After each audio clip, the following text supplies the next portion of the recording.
warahmatullahi wabarakatuh. Kita masuk ke pertemuan selanjutnya, mata kuliah komputer dan masyarakat. Di minggu ini kita akan membahas tentang privasi dan informasi pribadi.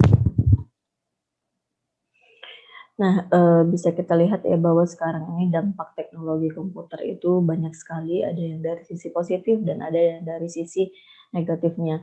Nah, hubungannya dengan privasi dan informasi pribadi juga terlihat sangat signifikan, di mana dengan adanya teknologi komputer saat ini, banyak orang ataupun komunitas yang justru melanggar privasi atau kerahasiaan seseorang melalui teknologi komputer, dan saat ini sangat marak bisa kita perhatikan di sosial media khususnya ya.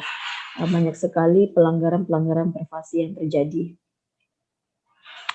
Nah, dengan adanya dampak teknologi komputer itu, pertama yang paling mengancam adalah ancaman virus. Yang dulu mungkin orang melakukan penyebaran virus itu melalui zaman dulu banget ada namanya disket ya, terus ada namanya flash disk gitu. Dulu orang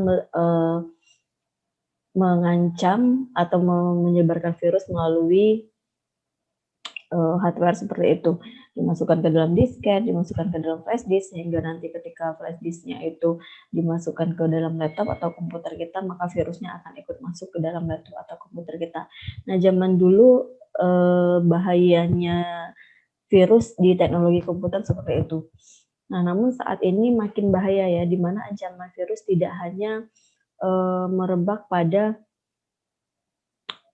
hardware aja, tapi sekarang juga sudah masuk ke dalam software gitu. Ada beberapa software yang justru menyebar virus gitu. Kita download software, kemudian ketika kita install akan menyebarkan virus ke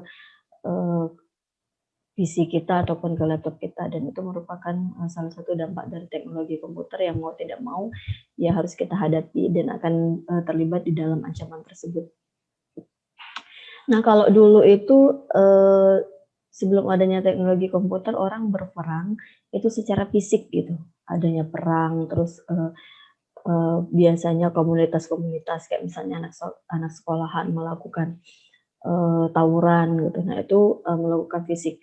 Nah, zaman sekarang dengan adanya teknologi komputer, orang melakukan perang itu atau tawuran itu melalui cyber, atau istilahnya dikenal dengan cyber war gitu.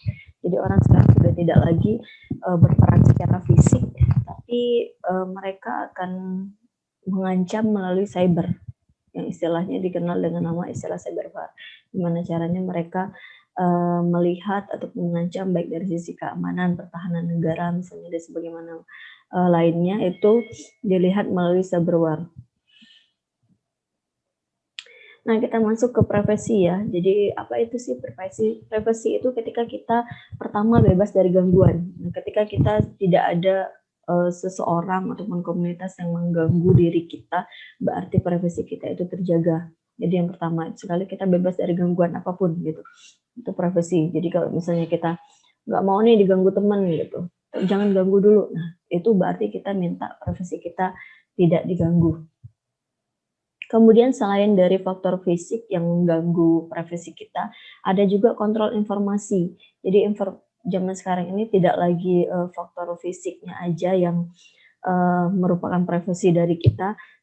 Sekarang ini informasi pun menjadi privasi, khususnya informasi tentang diri kita sendiri, data-data diri kita, terus segala sesuatu yang berkaitan dengan diri kita itu privasi. Jadi bagaimana caranya kita tetap bisa mengontrol sehingga informasi tentang diri kita itu yang benar-benar memang kita transfer ke orang-orang yang menurut kita memang bisa kita berikan informasi pribadi tentang diri kita.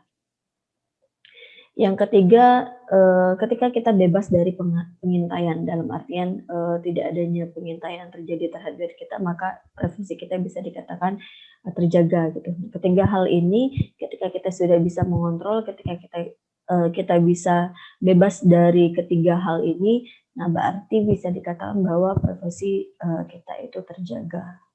Oke, kita lanjut ya. Nah, kita lanjut lagi ke hubungan teknologi komputer dengan informasi pribadi ataupun privasi. Nah, saat ini dengan adanya teknologi komputer, privasi kita itu atau informasi mengenai pribadi kita itu bisa dikumpulkan dengan tidak terlihat secara kasat mata. Mungkin tanpa kita sadari, kita sendiri yang menyebarkan informasi pribadi tentang diri kita, sehingga ada oknum-oknum lain yang berpikiran dalam tanda kutip negatif, yang ingin melakukan sesuatu terhadap diri kita, yang ingin mengancam privasi kita. Mereka melakukan pengumpulan informasi dari sebenarnya apa yang sudah kita sebarkan ke dalam, contoh hal kecilnya adalah sosial media. Jadi dampak teknologi komputer itu, orang-orang ataupun oknum-oknum bisa melakukan pengumpulan informasi secara tidak terlihat.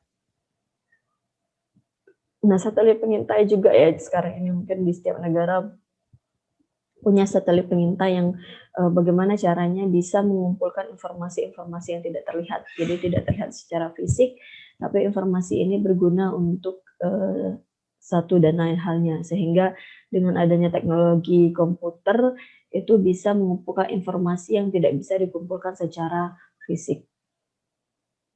Nah, apa akibatnya dari pengumpulan informasi yang tidak terlihat? Justru dengan adanya informasi yang tidak terlihat itu akan memunculkan beberapa akibat ya di dalam masyarakat, baik tidak maupun ke pribadi kita. Nah, di sini talking caller ID dalam artian kita bisa informasi-informasi yang misalnya kita memberikan informasi melalui telepon yang menurut kita tidak akan tersebar misalnya, tapi nanti akan ada oknum-oknum yang bisa mencari celah bagaimana dia merekam pembicaraan kita misalnya. Kayak misalnya contoh kasus di sini, kita memberitahukan kepada orang tua kita ingin pergi ke rumah teman, ke rumah si A misalnya. Nah, ada oknum yang memang ingin berniat jahat, mengintai ataupun meretas informasi yang tadi tidak terlihat, sehingga di perjalanan bisa kita bisa terkena tindak kriminal seperti itu, seperti misalnya pencurian, perampokan, atau bahkan penculikan. Jadi informasi yang menurut kita tidak kita sampaikan secara umum, hanya kita sampaikan one by one dengan personal lain, itu bisa jadi tersebar juga dan bisa mengakibatkan beberapa kejahatan. Nah, kemudian ada suara konsumen yang tidak terdengar ya. Jadi kalau misalnya sekarang ini juga misalnya ada pengaduan atau mau melakukan pelayanan seperti apa, kita bisa di setiap perusahaan itu biasanya sekarang sudah ada call center-nya atau customer service-nya. Nah, itu informasi-informasi yang tidak terlihat bisa kita sampaikan di sana. Kemudian adanya monitoring dan tracking. Nah, dengan adanya teknologi komputer yang menyebabkan informasi tidak terlihat bisa kita pantau, kita juga bisa melakukan monitoring dan tracking, seperti misalnya di pemerintahan yang bisa melakukan monitoring, terus kepolisian juga bisa melakukan monitoring dan tracking yang berhubungan dengan kerja dari pihak kepolisian tersebut, sehingga akan memudahkan mendapatkan informasi yang tidak terlihat. Nah, dampak teknologi komputer juga saat ini akan memberikan informasi atau database di bidang perdagangan ya, khususnya sekarang database konsumen. Jadi kan misalnya kita belanja di suatu minimarket ataupun suatu perusahaan yang saat ini bergerak di bidang penjualan, kita pasti diminta data konsumen. Apalagi kalau misalnya ingin membuat member dengan potongan harga dan promo-promo yang ada di perusahaan tersebut. Nah, akibatnya dengan tersebarnya database konsumen biasanya akan memunculkan beberapa hal yang berakibat terhadap diri kita sendiri gitu.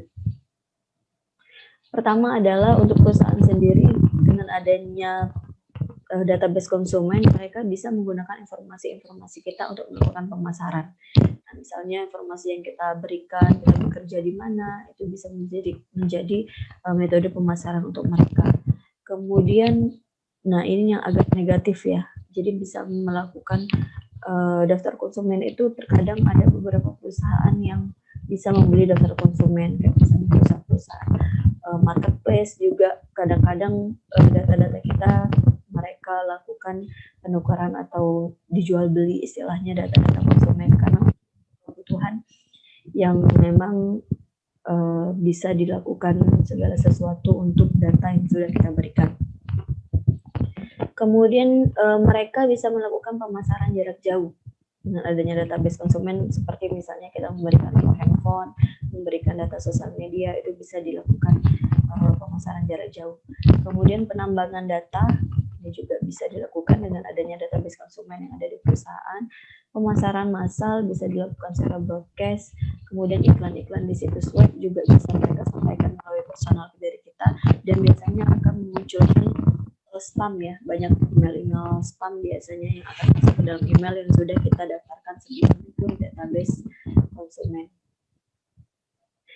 Nah, ini resiko dari privasi ya, ketika biasanya kita disuruh minta data foto KTP, terus minta data-data lainnya, biasanya juga akan disalahgunakan dengan adanya banyak transaksi yang terjadi untuk ID kita. Apalagi contoh kasusnya sekarang seperti pinjaman online. Pinjaman online itu kan kita nggak perlu hadir, kita tinggal ngasih KTP, foto, dan segala macam, yang ujung-ujungnya nanti ketika kita menyebarkan buku tabungan, terus foto KTP, itu bisa disalahgunakan orang lain untuk melakukan pinjaman online, dan nanti akan berakibat atau berisiko terhadap diri kita sendiri, sehingga pihak perusahaan online taunya kita yang melakukan pinjaman, padahal sebenarnya data-data kita sudah dicuri dan dilakukan kejahatan di dunia online. Nah, informasi rekam medis juga biasanya termasuk ke dalam resiko privasi juga, karena ini riwayat rekam medis yang harusnya menjadi rahasia atau privasi untuk diri kita, tapi kadang-kadang bisa disebar atau disalahgunakan oleh orang lain. Nah, makanya dengan adanya penyebaran informasi pribadi yang membuat banyak kerugian terhadap diri kita, saat ini pemerintah sudah menerapkan pasal untuk informasi Undang-Undang ITE ya. Jadi setiap orang yang melanggar Undang-Undang ITE ini biasanya akan kena kerugian ataupun bisa dituntut. Jadi sekarang ini sudah banyak yang dipenjara ataupun diminta ganti rugi karena banyaknya kasus-kasus Undang-Undang ITE ini yang tersebar di sosial media khususnya. Nah, kemudian meninggalkan jejak komentar. Nah, dengan adanya informasi pribadi yang kita sampaikan, biasanya jejak komentar itu akan kita tinggalkan juga. Nah, salah satunya. Dan ini juga akan menjadi tugas kita. Nah, bagaimana menurut kalian cara melindungi privasi? Cara melindungi privasi dilihat kalau dari sisi pendidikan, bagaimana sih cara kita melindungi privasi kita? Kemudian dari sisi teknologi, bagaimana cara melindunginya? Dari sisi pasar ataupun data-data konsumen ya, bagaimana kita melindunginya. Kemudian dari sisi silahkan di sini kalian tinggalkan jejak jejak komentarnya di Google Classroom ya, melalui menu tugas aja. Nanti saya tulis tugas untuk pertemuan informasi pribadi. Nah, silakan kalian tinggalkan di sana tugasnya. Boleh ditulis di tulis tangan ataupun di Microsoft Word, nanti baru diupload ke dalam tugas informasi pribadi dan privasi. Oke, sekian mata kuliah pertemuan ini. Nanti kita ketemu pertemuan selanjutnya. Tetap jaga protokol kesehatan, jaga kesehatan, patuhi terus protokol ya. Semoga secepatnya kita bisa tetap muka. Saya akhiri, wassalamualaikum warahmatullahi wabarakatuh.